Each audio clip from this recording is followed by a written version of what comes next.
Hi folks, you're with Tacitus Today, your pushback channel, and thank you for joining this radio, audio, no pictures live stream. In this essay, I'd like to talk about the issue of how to hold the globalist worldview, patriarchy, white supremacy, mass migration, pro-mass migration. To hold that globalist worldview, you must rely and depend on and be emotionally attached to an endless array of lies, absolute lies, not just misinterpretations, not just misunderstandings, not just a different way of looking at it, but complete and total lies. And this intrigues me because whereas you might expect that, the cashier in the grocery store with an IQ of minus 5 million might fall for the lies, you would expect that most others would be able to discern, separate the lies from the truth and accuracy, or simply to say, well, hey, whereas I may agree generally with the sentiment, that's simply untrue. It is a grotesque, horrible, vulgar, brutal untruth. It's a fucking bright, shining lie. And you think at least they'd be able to discern that, even if they have general sympathy to the overall sentiment of, mass migration or something. So anyway, at the famous lunches and dinners and weekend barbecues, things that my wife and I regularly go to, we and I'm like an undercover agent here because I have to find out what these people are thinking and get them to express it without giving away my views. And I think I've come close quite a few times to being outed, if you will, on that I'm not a pro-globalist. But anyway, the subject came up. I just want to talk about how emotionally wedded to the lies these people are. Now, we're talking, I'm thinking of a couple of people now who were most engaged with on this subject. And one is a very senior in administration of a university, so in charge of educating young minds, or not lecturing as far as I understand, but in the administration. And a senior public servant who's involved indirectly in the administration of justice. So both these people would be on, one in every 300 people are being paid less than these guys are. So they're right at the apex of the income scale in Australia, this is. And so now you would think, and they're in their 50s, so you would think they'd be capable of some sort of discernment. And given this much life experience and the level of seniority and thus one assumes some judgments that they have to pass in their workplace, that they would be, decisions they have to make, that sort of thing, that they would be capable of separating, blatant and obvious fact from fiction. But this isn't so. Firstly, they hang around in a social bubble where pretty much everyone shares the view they have, and they get their news and information from a very narrow source. But even then, they don't sort of separate fact from fiction. Even as a young man, I would listen to news or say on the TV or something, or reading in the newspaper. This is pre the internet, of course. I would look and read things that, gee, that doesn't sound right to me. I can't believe that would happen. That seems odd. If it's happening in the way they say it is here, then I would know about it. Now, the reason that I got onto this was if the newspapers were talking about, say, a story or an editorial, or the media generally were talking about something that I knew a lot about, then I could see and pick serious holes in it. So, well, that's bullshit, because I knew a lot about it. Now, if it's about a subject that I knew nothing about, then that was far more difficult to determine the lies from the truth, or the creativity, or the omission of key facts, or deliberate misrepresentation, and so on. So, but I noticed that when it was always about subjects I knew a lot about, that the quality of the information was pretty piss poor. So on that basis, again, as a young man, I became suspicious of media presentation, and I began to learn to pick the very emotional language that they would use in editorials where the facts were very much in question, and where the lies were all over, peppered all over the document, or all over the piece. So So again, I had that at a young age. And by the time I was in my sort of mid-30s, I was like super skeptical of pretty much everything I saw in the media. And again, doing the test of, if it's about a subject I know a lot about, how accurate is the editorial. And some magazines, business magazines as an example, some of the research and some of the work was quite intense. So excuse me, okay. Excuse me. So I had to. I wonder if I should do another video and edit that. No, I'll keep on going. So when I was having lunch, it was in this case the like a barbecue sort of lunch. It came up about how bad things were in America because of all the white people killing all the black people. And so straight away I said, well, no, let's have a look at that. So the university guy was, oh yeah, white people just rando going down the street, just hunting and shooting black people. It's a racial nightmare, white supremacy, Hitler. And so let me just understand this. And I'm paraphrasing now. I had to be a little bit more cautious.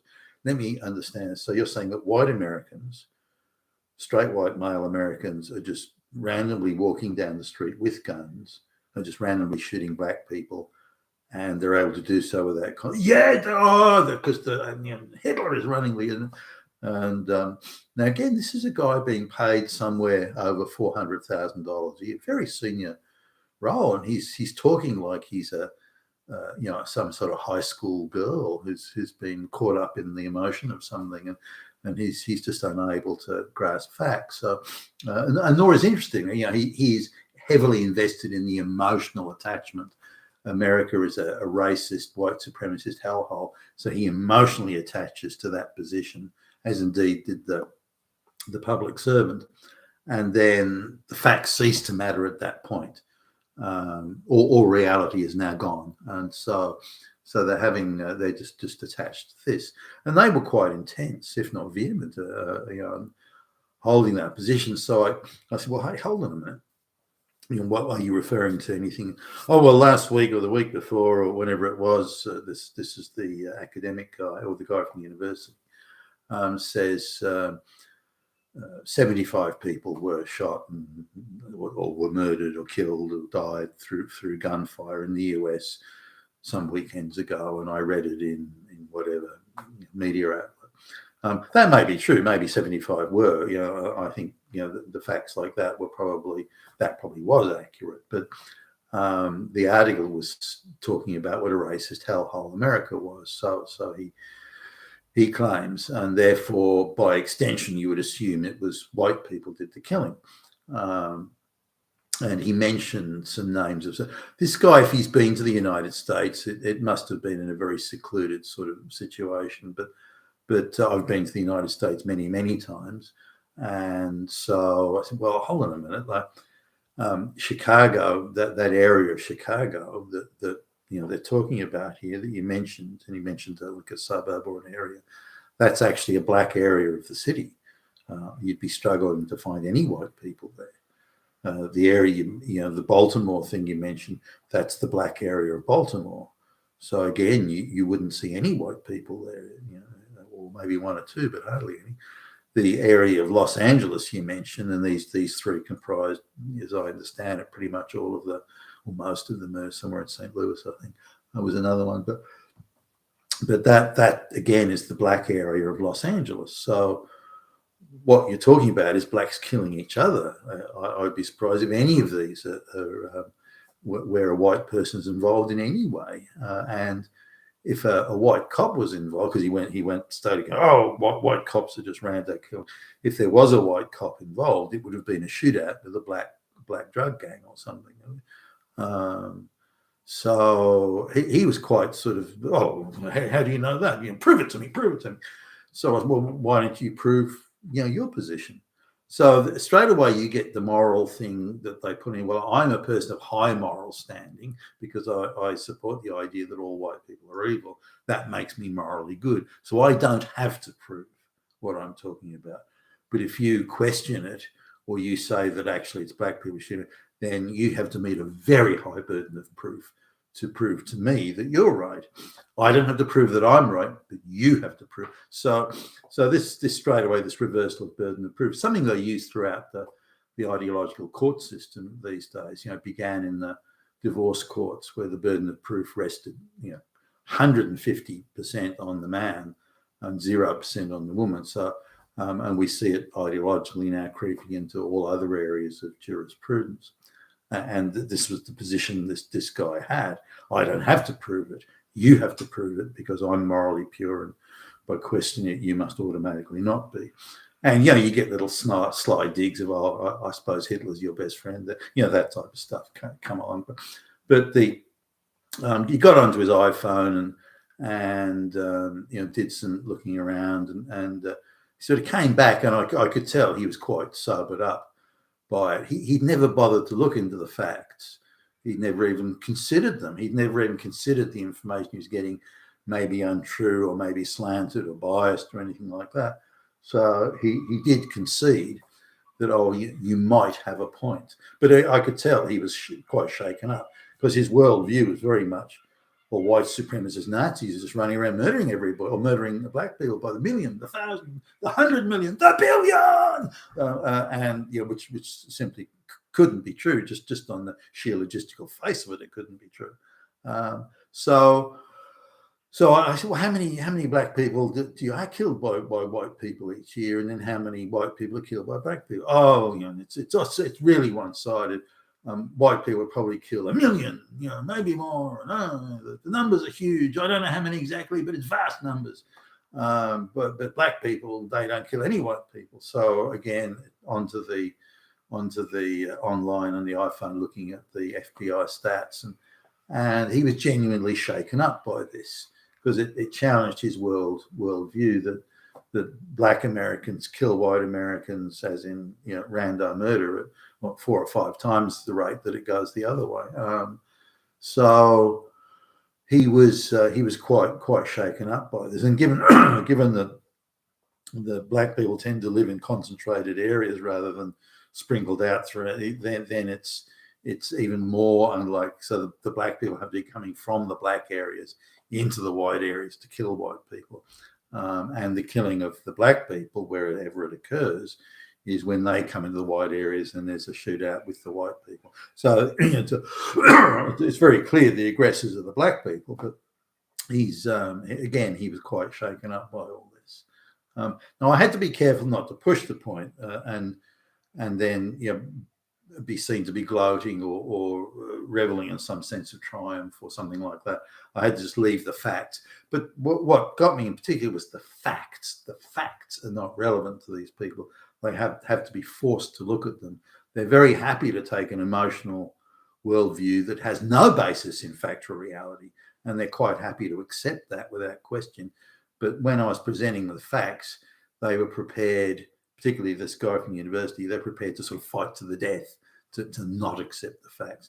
Now, the same was a case with when it and I've mentioned this one before, where, and not the same set of, one of them was, where we're talking about they were sneering at the Trump team questioning the results of the 2020 presidential election. So they were, Biden won fair and square because he's a fucking brilliant politician, brilliant policies, brilliant politician, brilliant speaker, not like that damn fascist Nazi. So all right then. Well, but Biden actually, do you know that Biden gained the most votes of any presidential candidate in the history of presidential elections? And they looked quizzically at me. They didn't know. And also that he beat Obama's record, who was the record holder, but beat Obama by over 12 million votes. Are you aware of that? And they didn't know. You could tell by the almost semi-shocked look on the face. Now I primed them a little bit by saying, Obama, and that these are people who are very much on the left, and again, very well paid senior positions. They just go into a swoon at Obama's name. Oh, first black president. They almost fall on the floor. in sort of excitement over it all. But so Biden beat Obama's record by over 12 million votes. Genuinely surprised. Now, this is information freely available in the public domain. All you got to do is get onto the American, the US vote tally data, which is online. You can get it in seconds, and it says 81 million and some votes for Biden, and they didn't know this. They were, you mean Biden beat Obama? No, that's not true. Prove it. Where are the facts? Prove it to me. Can you prove that? Can you back it up? And so they become quite hostile, determined to push back against this. You're attacking my worldview. It must be lies. So they, again, you're getting online, looking at it. And so they're looking at the at the results, the 81 million votes for Biden, and they're genuinely surprised. It's clearly nothing that was within the realms of what they believed to be so. So they looked rather, again, bewildered and confused, shocked, and that sort of stuff. And they went sort of quiet and didn't know what to do or what to say. So then I went through the issues with chain of custody. So bulk numbers of votes being moved around without the receiver signing for them and without them being signed for when they were taken to the next collation centre. Excuse me. And so, so there's a lot, there's millions of votes that were there. And then the signature matching for postal votes where signature matching wasn't done and where the signatures on the envelopes were immediately destroyed and not kept for the legal required period of time for audits and spot checks and so on. So I said, well, these are the questions that Trump had, the Trump team had. Why was there no chain of custody for so many votes, and that this was particularly evident in the swing states rather than somewhere like California where Trump wouldn't have any hope of winning anyway. They were heavily concentrated in these swing states and relative to the total vote tally, and also the signature matching. I went through, so they were quite sobered up by this. And then one of them came back to, he tried to take it to court, and the court told them to get lost. He said, well, no, that actually didn't happen. The court said they did not have standing to hear the case, and they treated it as a political matter that should be dealt with politically, not through the courts. Now, the courts are very different when there are two Democrats in a dispute. The court's quite happy to jump in the middle of all that and arbitrate, or make a decision. But when it comes to, for some reason, they were very reluctant in the whole Trump thing to get involved. And I think they realized the implications of how sort of super deep state that whole thing was. But nonetheless, they said, well, look, we don't have standing, we're not going to hear it. And so I pointed that out. So again, they got online, had a look, came back and accepted. They didn't seem to know. And when you're caught up in an emotional thing of one guy bad, another good, I'm good if I support this view, then the facts do become immaterial. And you've got to give it to the globalists. They've managed to turn this into, the whole globalist program into such an emotional issue that people attached to it, climate change, whatever, people are emotionally attached to it. And then all facts just cease to be relevant. Uni kids, when you tell uni kids who are convinced that white cops are running around murdering tens of thousands of black people, when you say, well, how many unarmed black people were actually shot by cops, whether those cops be black or white, or it's 10 or 11 or whatever it was a year ago, and they're shocked by no, it's tens of thousands, it can't be that, and that these people were running away and they weren't accepting police direction. They weren't just rando shootings. That there was a cause. Well, whether someone should have got shot's another matter, but it's not just a rando shooting. And they're shocked by this. Now, why aren't they being told the facts? And why are they being told blatant lies, but are accepting those lies? And this is where the emotional attachment factor comes in. You got to, again, the globalists have done a good job on this. I mean, a terrible job in the sense of creating social division and spreading lies, but in terms of successfully pushing their agenda, they've been quite successful at it. So it came back to the Trump things. these people were they were shocked that Biden got so many votes. They were shocked that Biden had beaten Obama by such beaten him at all in the votes and by such a huge and wide margin. When they started looking up the complaints over Trump's team complaining over the chain of custody and the signature matching, they did say, well, they did admit, and I said, well, look, it's important that the vote, the election is whether you like one candidate or not, another or not. It's important that the vote counting, the integrity in the vote counting is absolutely 100%. They did concede that on one side, but then argued on the other that if it's a candidate you don't like, it's quite acceptable to rig the election. And I thought, you've got to be kidding me. I mean, he's a senior public servant sort of saying that. I mean, wow. And although they didn't directly claim that, but well, in this case, it's okay to stop somebody from winning an election. And then of course, they go straight to Hitler and it's the go-to for these sorts of things.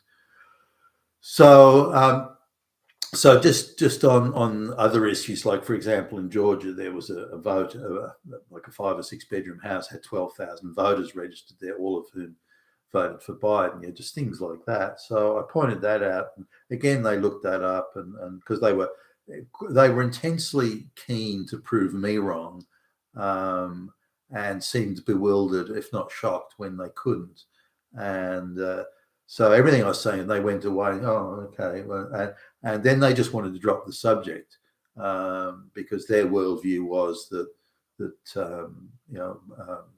Trump had lost fair and square and Biden had won. But when you get all your news from like MSNBC, what do you think?